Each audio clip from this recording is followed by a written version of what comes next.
Halo semuanya, hari ini kita lanjut lagi ya. Ini kita akan bahas yaitu tentang soal hidrokarbon. Sebenarnya soal hidrokarbon itu banyak, tapi ini kita cukup dikit aja dulu ya. Nanti saya jelasin lebih banyak lagi. Oke, jadi ada step-stepnya aja. Pertama, perhatikan data hasil pembakaran 100 gram beberapa bahan bakar dengan jumlah jelaga. Oke, jelaga di sini itu adalah itu ya, yang asap hitam yang dihasilkan, kayak gitu. Jadi ini bahan bakarnya, ini adalah jelaga yang dihasilkan. Dibuatnya ini dalam satuannya gram ya. Diketahui dengan kualitas bensin berdasarkan angka oktannya. Oke, nama bahan bakar yang tepat jika dihubungkan dengan jelaga yang dihasilkan. Oke, teman-teman perlu ingat ya. Jadi ini adalah bilangan oktan ini bisa disebut juga sebagai mutu. Oke, semakin besar, semakin besar, semakin besar angka oktan, berarti mutunya semakin bagus. Nah, itu yang pertama, kalau dari sini. Terus ini dari jelaga ya. Jadi, semakin sedikit.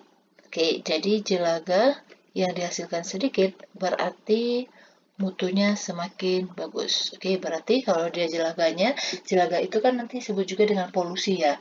Jadi, kalau dia bensinnya atau bahan bakarnya itu dia jelaganya sedikit, berarti itu kualitasnya yang bagus. Berarti sekarang yang cocok yang mana? Kalau kita cek, di sini kan yang paling sedikit itu jelaganya adalah yang Q. Kalau di sini berarti bilangan oktan yang paling bagusnya itu atau angka yang paling bagus adalah Pertamax Turbo. Kan? Berarti ini seharusnya yang Q ini adalah Pertamax Turbo. Pertamax Turbo, karena kan semakin sedikit jelaganya, berarti dia mutunya semakin bagus. Benar nggak? Oh, ternyata salah. Kayaknya disebutnya bensin premium, salah. Kita cek yang kedua. Yang kedua yang lebih sedikit adalah yang T. Di sini yang paling kedua paling gede adalah Pertamax Plus. Berarti yang T adalah Pertamax Plus. Benar nggak? Pertamax aja ya. Salah juga. Yang ketiga adalah 92. Di sini yang ketiga paling kecil, nih pertama P ya. Berarti P ini adalah Pertamax. Malah kebalik ya, P sama T-nya. Next lagi. Terus yang 89 berarti 10 sampai 20 ya. 10 sampai 20 ini seharusnya Pertalite. Sedangkan yang paling kecil itu adalah bensin premium. Berarti yang S. Ini premium. Berarti kalau R Pertalite, nah ini baru benar. Sedangkan yang S-nya itu adalah yang premium. Jadi teman-teman harus ingat yang ini ya. Jadi angka oktan itu menunjukkan kualitas suatu bahan bakar. Semakin besar nilai oktannya berarti dia semakin bagus mutunya. Dan kalau dihubungkan dengan jelaga yang dihasilkan, jadi semakin sedikit jelaganya yang dihasilkan itu berarti mutu suatu bahan bakarnya semakin bagus. Jadi jelaga itu adalah polusinya, kayak gitu. Next lagi. Perhatikan reaksi berikut ini. Jadi teman-teman perlu tahu nih konsep dari reaksi yang ada pada hidrokarbon. Kenapa? Karena ini nanti sangat berguna sampai seterusnya. Kita cek gini. Jadi kalau reaksi dalam hidrokarbon itu ada beberapa. Kita cek yang pertama ya. Kalau yang pertama nih, kalau teman-teman jeli ya, ini cuma penukaran aja. Di sini kan Br-nya 2. Di sini CH3. Jadi cuma satu yang ditukar. Kayak gitu. Misalnya gini. Ini CH3, ini CH2, ini CH, dibuatnya gini. Ini C, ini H, ini H2. Nah, terus ini Br sama Br, kan Br2. Br-nya ini, itu tukar posisi dengan H. Kayak gitu. Alhasilnya apa? CH3, CH2, CH2, karena tadi tukar posisi H-nya, berarti sekarang jadi Br. Sedangkan H-nya tukar posisi dengan Br-nya, sehingga nanti hasilnya jadi HBr.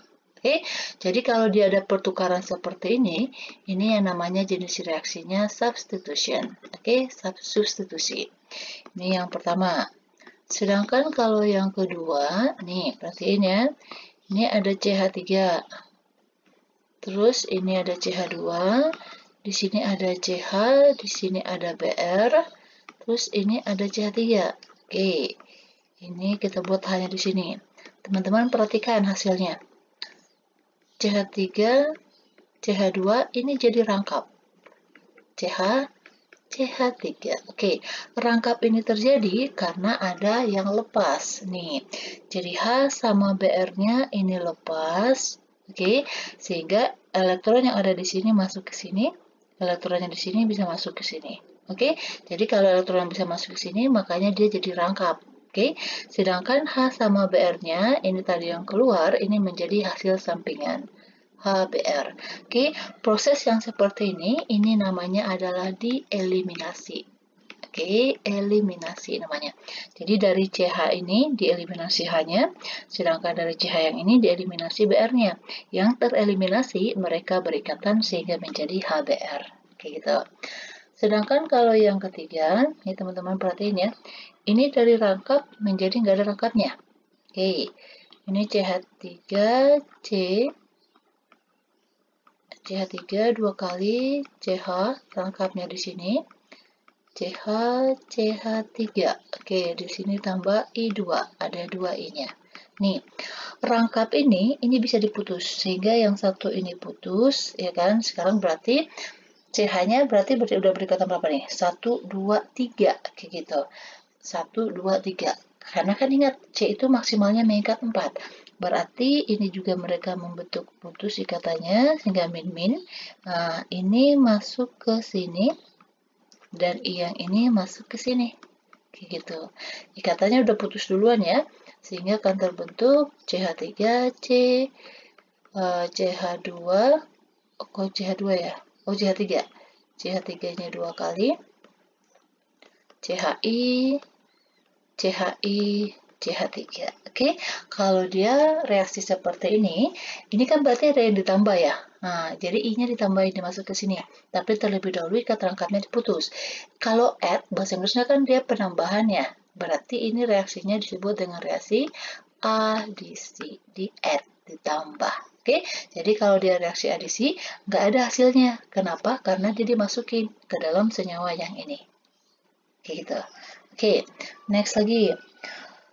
Diketahui pasangan isomer, ini ada rumus kimianya. Yang ditanya adalah rumus atau pasangan isomer kerangka. Oke, teman-teman pasti udah ingat nih kalau dia isomer itu kan isomer itu adalah senyawa yang memiliki rumus molekul yang sama tetapi berbeda dari strukturnya gitu. Kalau dia disebut dengan isomer kerangka, berarti yang beda itu adalah rantai induknya. Oke, jadi jumlah rantai induknya itu dia berbeda. Kalau yang disebut dengan isomer kerangka. Bisa ya. Jadi kalau misalnya ada gugus fungsinya tetap sama, jumlah rumus molekulnya juga sama, tetapi yang beda itu adalah rantai induknya. Oke, kita cek. Ini kita buat dulu ya, kita tunggu dulu apakah dia isomer. Ini kan C, butana itu kan 4. Ini metil, berarti 1, berarti dia C5, karena ini butana, berarti dia 12. Lihat aja rumusnya. Kalau butana itu kan berarti dia alkana ya. Alkana kan rumus umumnya gini. CnH2n plus 2. Ya kan? Berarti di rumus kimianya, kalau ini pentana itu udah 5, ini ada dimetil, berarti ada 2, berarti ini C7H16. Kalau ini pentana, ini juga dimetil, berarti ini C7H16.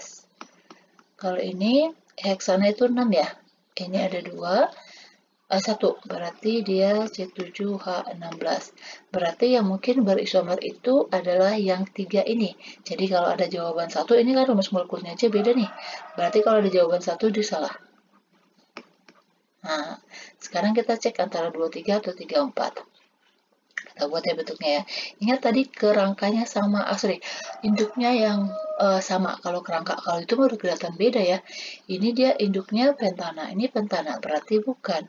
Ini induknya pentana, ini induknya heksana, berarti beda ya. Ini 5, ini 6. Berarti udah ketahuan deh jawabnya adalah yang E. Tanpa teman-teman gambar. Kayak gitu. Oke, next lagi. Suatu senyawa hidrokarbon mempunyai rumus struktur berikut yang ditanya. Tentukan atom C primer, sekunder, tersier, kuarter. Oke, primernya kita buat satu dari zat itu ya. Ini sekunder, ini tersier, ini kuarter. Oke, ingat kalau di atom C primer berarti atom C itu dia terikat pada satu atom C yang lainnya. Nih, misalnya nih, C yang ini, ya kan dia cuma terikat oleh atom C yang ini. Oke, berarti ini disebut dengan primer.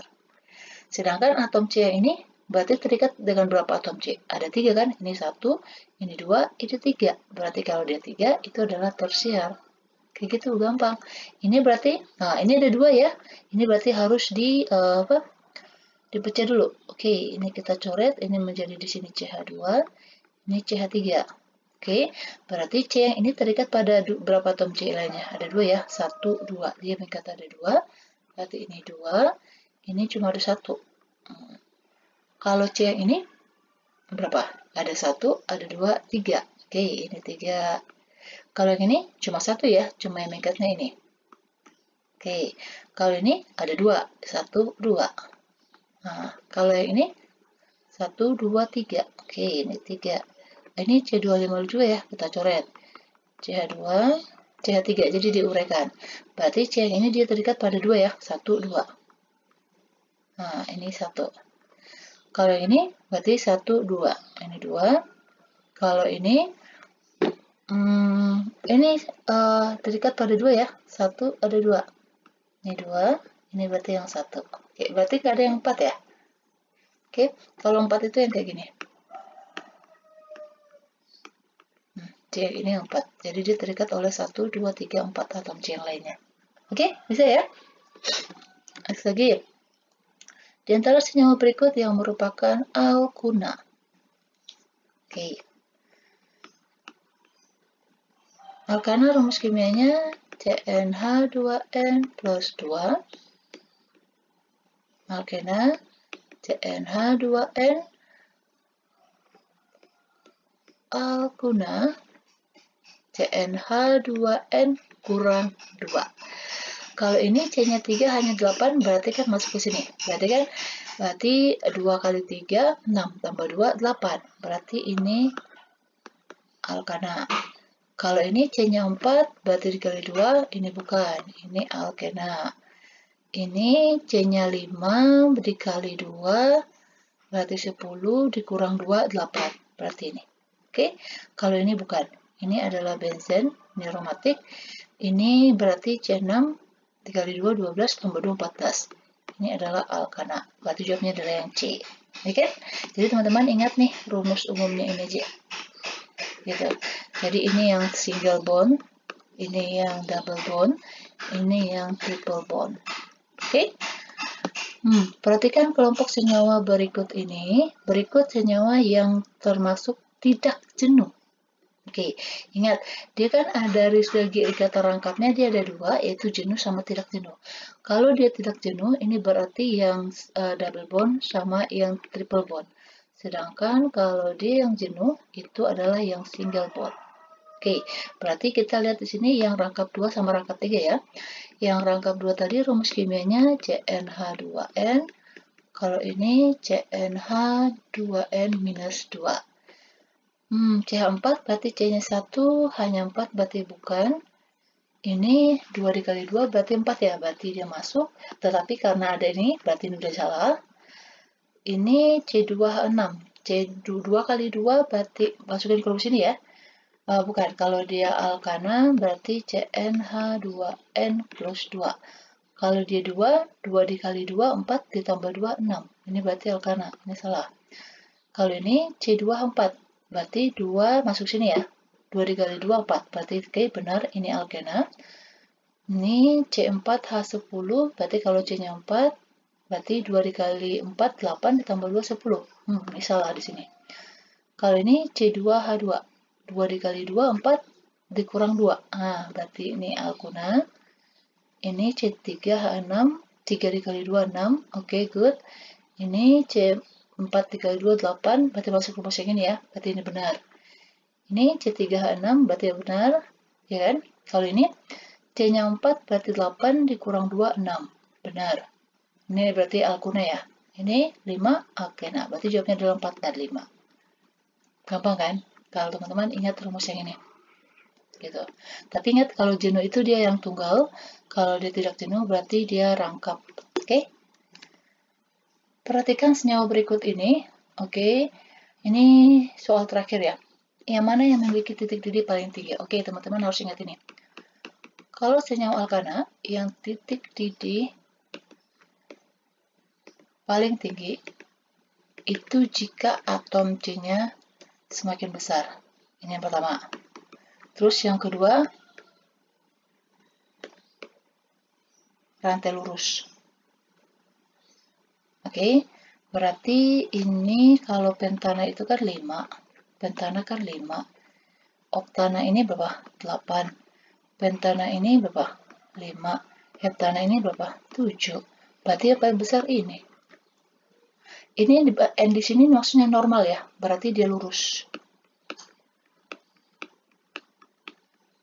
2, 4, 6, 7, 8. Ya kan? Ingat tadi yang lurus, yang atom C-nya paling banyak, berarti yang C. Kalau yang ini, yang B ya, kan induknya 5 nih. Nah, ini nomor 1, 2, 3, 4, 5. Di nomor 2, di nomor 3 ada C. Nah, jadi kalau semakin banyak cabangnya, itu berarti titik didihnya makin rendah. Oke, jadi kalau misalnya cabang banyak, titik didih semakin rendah.